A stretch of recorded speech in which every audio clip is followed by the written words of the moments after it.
안녕하십니까. 안사회계분의 대표 박인정 회계사입니다. 오늘 제 625강은요. 나이별로 어떤 소득이 발생하는지 한번 알아보고 이런 소득에 대해서 과세 표준을 어떻게 계산하는지 한번 알아보겠습니다. 이런 건 이제 세법에 있는 얘기가 아니고 우리가 이제 특히 5월, 오늘 이제 5월 4일이죠. 그래서 5월은 바로 종합소득 신고의 달, 정년도 소득에 대한 종합소득 신고 날로서 전 국민이 소득이 있으면 다 고민하고 또 작성하고 또 의뢰도 하고 하는 것이죠. 우리 안세회계법인의 4,500명의 직원들도 5월달은 종합소득 신고하려고 이제 모든 정신과 기술과 정성을 집중해서 하고 있습니다. 그래서 뭐 갑자기 헐레벌떡 의뢰하는 고객도 있고 원래부터 1년 동안 쭉 관리하던 고객을 중심으로 하지만 그런 사람도 있을 수 있다니 이렇게 해서 우리 준비를 하고 있는데 제가 그래서 이게 좀 애매한 모르는 사람이 있어가지고 이제 이걸 한번 중립적으로 한번 말을 좀 해보려고 합니다. 자, 나이별로 20대는 이제 뭐 아직 학생일 때도 있고 가끔가다 알바를 한다고 하죠. 알바 천국해서 알바는 보통 이제 일용 근로소득이라고 줘요. 일용 하루당 얼마씩 하고 일용 근로소득에서 하루당 15만 원을 빼줍니다. 15만 원을 빼서 하니까 하루 일당이 10만 원인 경우는 당연히 15만 원보다 많이 났으니까 과세가 안 되고 15만 원인 경우는 15만 원 빼면 0이고 20만 원쯤 되면 20만 원, 15만 원 빼면 5만 원에 대해서 한 2, 3%쯤 냅니다. 세율이 되게 싸요. 그래서 얼마 안 되는 한 1,000원, 2,000원 떼기로 낸다. 그러니까 이제 그런 것이 일반적이고 물론 이때도 이제 젊은 분인데 부모로부터 승계받은 손이 있으면 이자나 배당소득 같은 거 낼 수도 있어요. 그러나 대부분은 일용근로소득이다.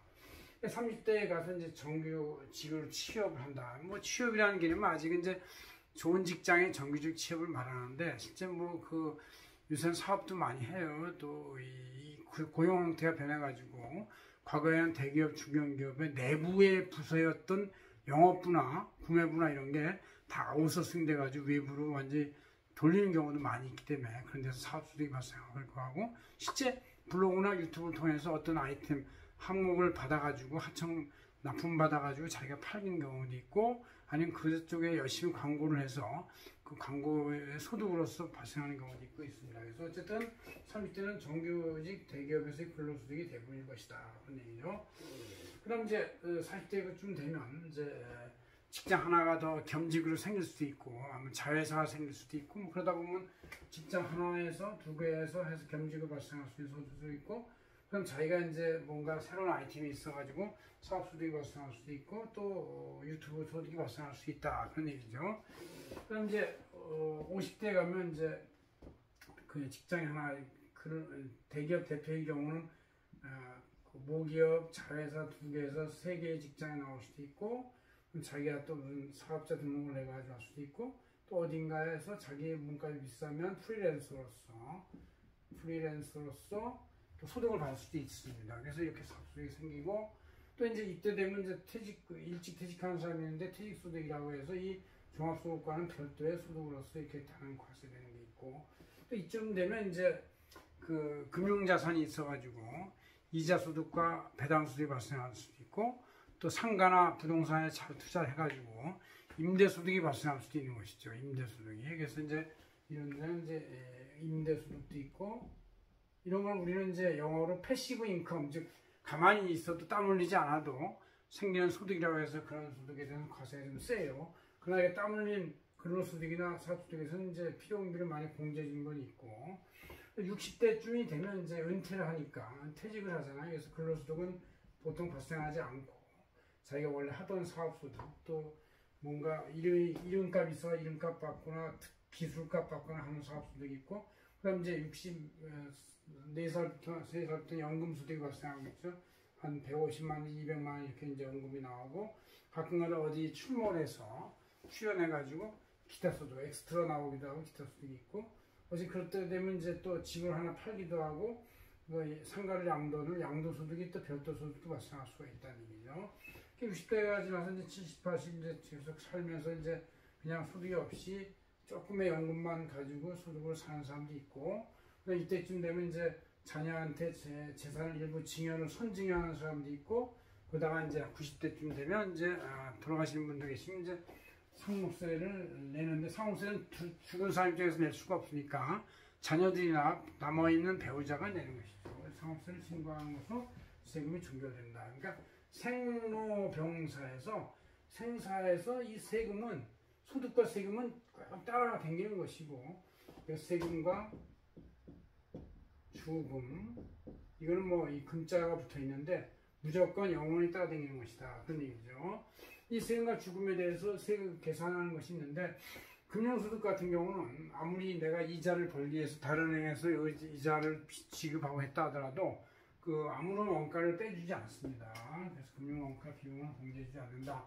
사업수입은 실제 필요경비, 자격증명이라고 하죠. 이런 걸 다 빼주는데, 이때 보통 이 회계법인 회계사들이나 세무대리인한테 외부 기장을 맡기고 세무대리인 맡기면 그들이 다 해주고, 그렇지 않으면 이제 기준경비율, 표준소득률을 이런 걸 적용하게 되는데, 우리 이제 안세지원전에서 이렇게 5월달, 이 5월 종합소득세 신고대회는 종합소득세 신고도 안내하면서 안에 이렇게 사업 업종별로 기준경비율, 표준소득률, 뭐 이런 또 단순경비율 이런 걸 쓴 게 이렇게 이제 쭉 자료가 작성이 돼서 발송이 됩니다. 그래서 이게 이제 우리가 그래서 제가 이걸 기반해서 하는 것이다는 얘기죠. 그 사업소득에서 이제 기준경비율, 단순 경비율 뭐 이런 것이 있다 이런 얘기예요. 이걸 빼고 나서니까 이제 이쪽에서는 그 원가가 많은 경우는 뭐 총 매출액에 10%만 가질 수도 되기도 하고 20%만 되기도 하고 막 그렇습니다. 그러나 근로소득은 뭐 자기가 근로할 때 넥타이 멋있는 거 매고 머리 예쁘게 해서 비싸게 한다고 해서 더 많이 빼주는 게 아니고 각자 표준적인 단계별 소득공제를 빼주는데 많으면 한 2,500, 3,000이고 적으면 한 2,000, 1,500.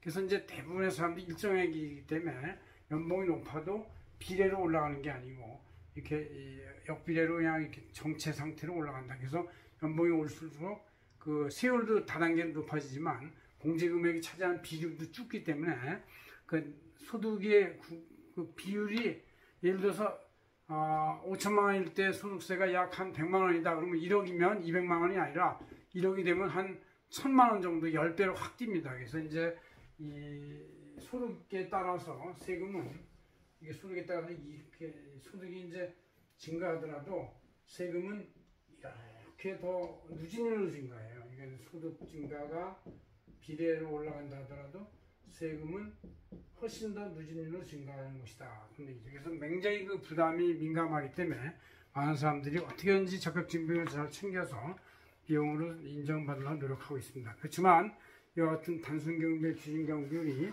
항상 제약을 하고 있고 또 이렇게 하더라도 또 여기 이걸 이용해도 여기에 2.8배나 4.3배 뭐 이런 걸 곱하는 게 또 있어요. 그래가지고 웬만해서는 이거 해봤자 별로 소용이 없을 수 있는데 워낙에 소득률이 낮은 경우는 이걸 적용하면 그래도 유리할 수 있다. 그런 얘기죠. 이와 같이 이제 레귤러한 종합소득이 이제 금융소득, 사업소득, 근로소득이 대표적인 것이다. 얘기고 별도로 이제 퇴직소득은 퇴직소득 공제가 있고 양도소득은 실용원가 공제가 있는데 이것은 이 종합소득과는 달리 별도로 본다. 별도로 따로따로 보고서 신고하는 것이 원칙이다. 그런 얘기죠. 그래서 우리가 이렇게 여러분들이 생활하면서 발생할 수 있는 근로소득, 사업소득, 양도소득, 퇴직소득, 연금소득, 기타소득 뭐 이런 거에 대해서 한번 그 합산 관계하고 나이별로 어떻게 발생하는지 이런 거를 한번 간단하게 알아봤습니다. 이건 완전히 초기의 인트로덕션을 위한 최초의 정보이기 때문에 이걸로는 여러분들이 완결할 수가 없고 어차피 자기가 홈택스에 들어가서 막 그 시간을 써서 하거나 아니면 저희 같은 안세계법인 직원들 불러다가 이거를 맡기면은 아주 뭐 여러분들이 고민하는 거나 고생하는 시간은 10시간이면 저희는 1시간이면 할 수가 있으니까 10시간 투자한다고 도 되냐? 안 돼요. 홈택스에 아무리 해도 그게 여기저기 누르는 칸이 많고 또 기본 개념이 없기 때문에 잘 혼자는 한 2, 3일 헤매면 아마 될지도 모르겠는데 웬만해서는 틀리게 나온다. 그래서 맡기는 게 금액이 뭐 100만 원 이내이기 때문에 큰 부담이 아니다. 이렇게 이해할 수가 있습니다. 고맙습니다. 안세계 대표 박인정이었습니다.